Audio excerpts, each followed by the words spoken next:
자, 부연 설명에서 또 좀 말씀을 좀 드리겠습니다. 부연 설명에서요.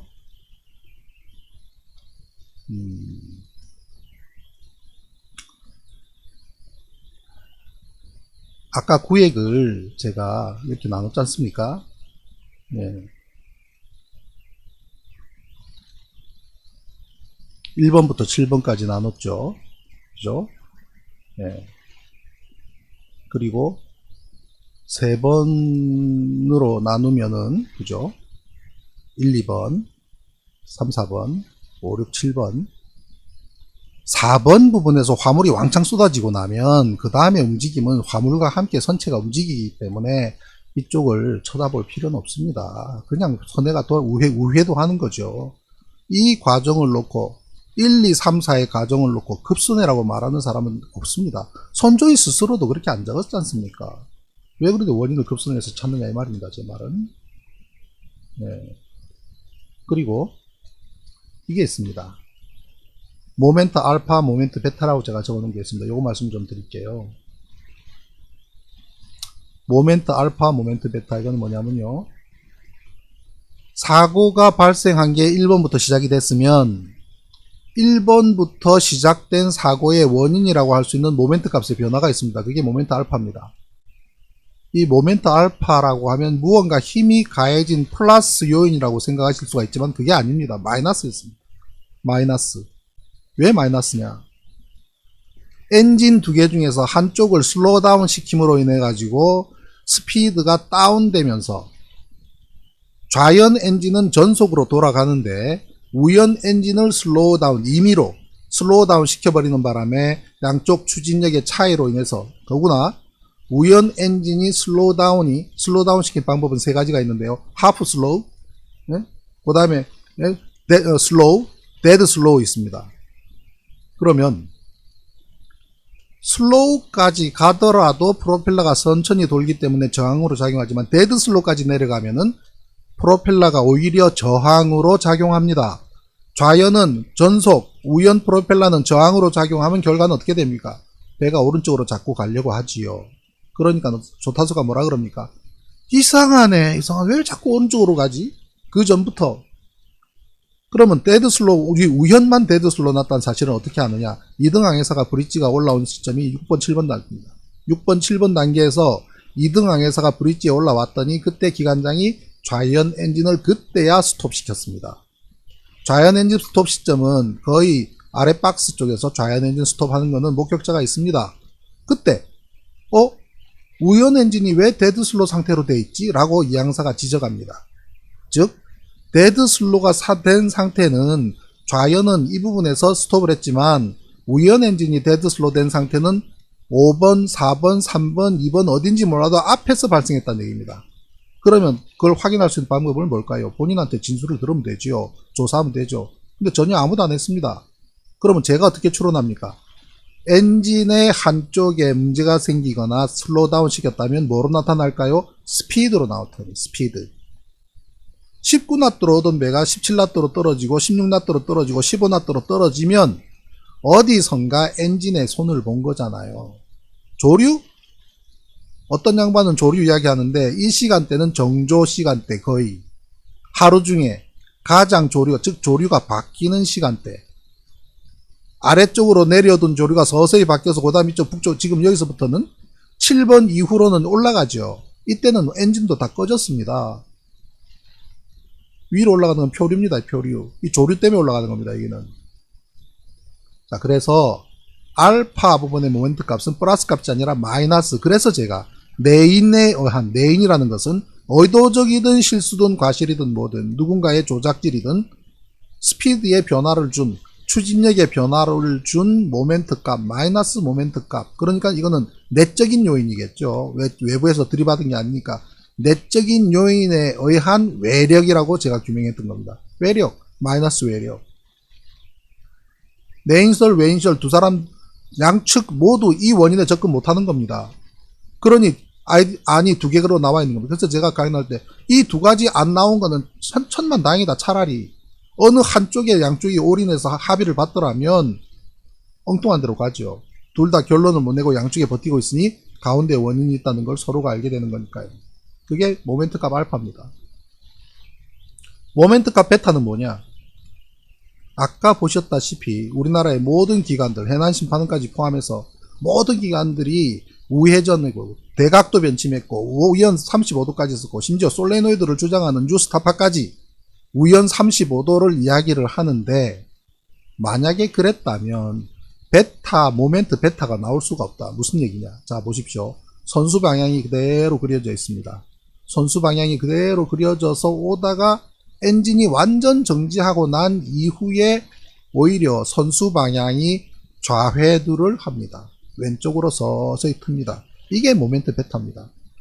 그걸 뭐라고 하냐면요, 타요라 그러는데, 조타수는 우연 5도로 꺾었는데 배가 자꾸 오른쪽으로 가려고 하니까 왼쪽으로 왜 이래, 배가 왜 이래 하니까 사망사가 아저씨 왼쪽으로, 아저씨 반대로 하니까 조타수가 놀래가지고 왼쪽으로 5도 3번에 걸쳐서 3번에 나눠서 합니다. 왜? 15도 한 방에 돌리는 미친 사람은 없으니까 이 배에서 5도 3번을 하다 보니 오른쪽으로 5도 간 것이 왼쪽으로 5도 하니 결국 좌현 10도 상태로 최종 마무리가 됩니다. 그거는 조타수 진술서하고 일치합니다. 좌현 5도 썼을 뿐이고 최종적으로 좌현을 썼고 인양하면 알 것이다 라는 말이 정확합니다. 그리고 타각 지시기에도 좌현 10도로 되어 있었고, 우리가 사진으로 보는 침몰 직전에 세월호의 그 프로펠러, 타의 각도는 용역 결과로 나온다는 좌현 8도입니다.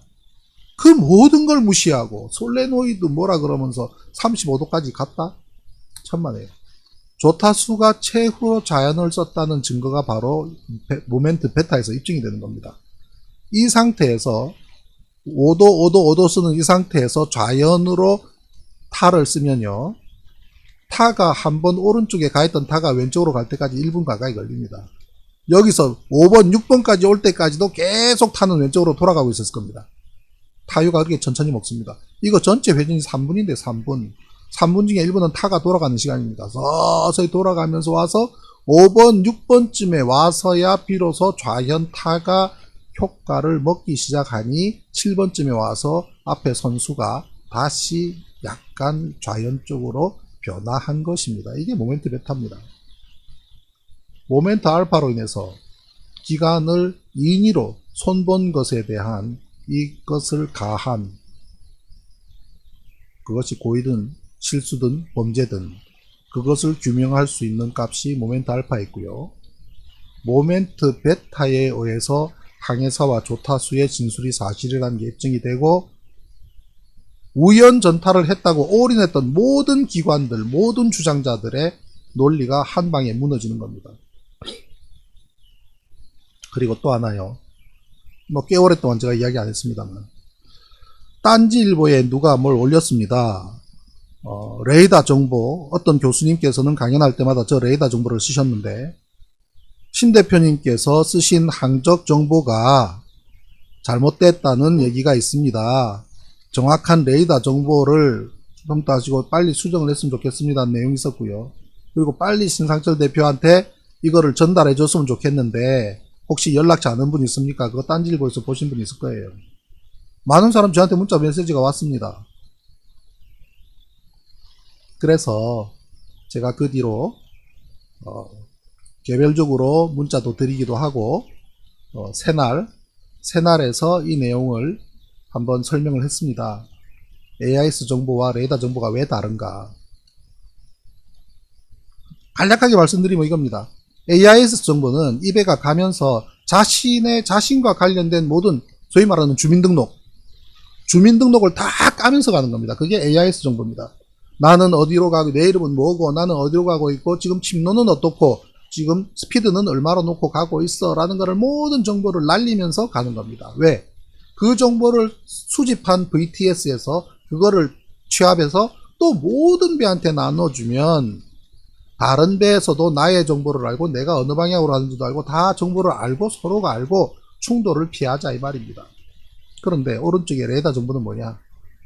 마치 빨간 점 레이더에 넣으면 가까운 곳에서 이 배를 잡았기 때문에 이 배의 움직임을 정확히 알고 있다는 뉘앙스를 주죠. 천만에요. 레이더는 저 배의 방향과 거리만 알 뿐입니다. 저 배가 어디에 있고 점 하나로 나타나는 레이더 상에 어디에 있고 지금 어떻게 움직이는가, 지금 현재 이전부터의 항적만 추적이 가능한 겁니다. 그러면 결과가 뭡니까? 저 배가 어디로, 헤딩을 어디로 하고 있는지는 모릅니다. 배가 이동한 경로만 알 수 있습니다. 그러면 지금까지 이렇게 왔으니 앞으로도 저리 가겠네. 거기에 화살표가 나오는 겁니다. 문제가 어디서 발생하니? 보통 조류의 역량이 아니면 배가 이동한 방향하고 배 선수하고는 거의 유사하지요. 유사하다고 보고 그린 항적이 오른쪽 겁니다. 그런데 엔진이 꺼져서 표류하는 배는 어떻게 되겠습니까?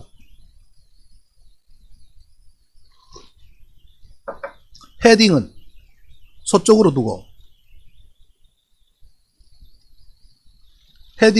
두고 표류는 북쪽으로 표류를 하면 헤딩과 항적이 90도나 차이가 나잖아요. 그죠? 헤딩 머리는, 선수 머리는 오른쪽이 왼쪽에 두고 북쪽으로 이동해요. 근데 레이더는 이 배가 북쪽으로 굉장히 저속으로 이동하는 거로 착각하고 있는 겁니다. 레이더가. 그래서 레이더 항적을 쓰면 안 되죠. 이해가 되셨죠? 엔진이 꺼진 배에서 명확하게 드러납니다. AIS 정보에서는 헤딩은 270도, 이동 방향은 360도, 요렇게 딱 90도 차이가 나지만 레이더 정보에서는 그냥 하염없이 천천히 이 배가 360도로 항해하고 있는 것으로 착시 현상 속에서 분석합니다. 그게 레이더의 한계입니다. 레이더가 AIS 정보를 가지고 와서까지 믹스가 되면 더 정확한 정보가 나오겠지만 레이더 정보만으로 판단하면 그렇다는 거죠. 그런데 레이더 정보를 가지고 분석하고 강연하면 안 되죠. 제가 그거를 지적을 해준 지가 꽤 시간이 흘렀는데 그러면 사과라도 해야죠. 그래요. 배를 타보지 않은 분들의 한계입니다. 배를 타보지 않으면 잘 모를 수가 있습니다.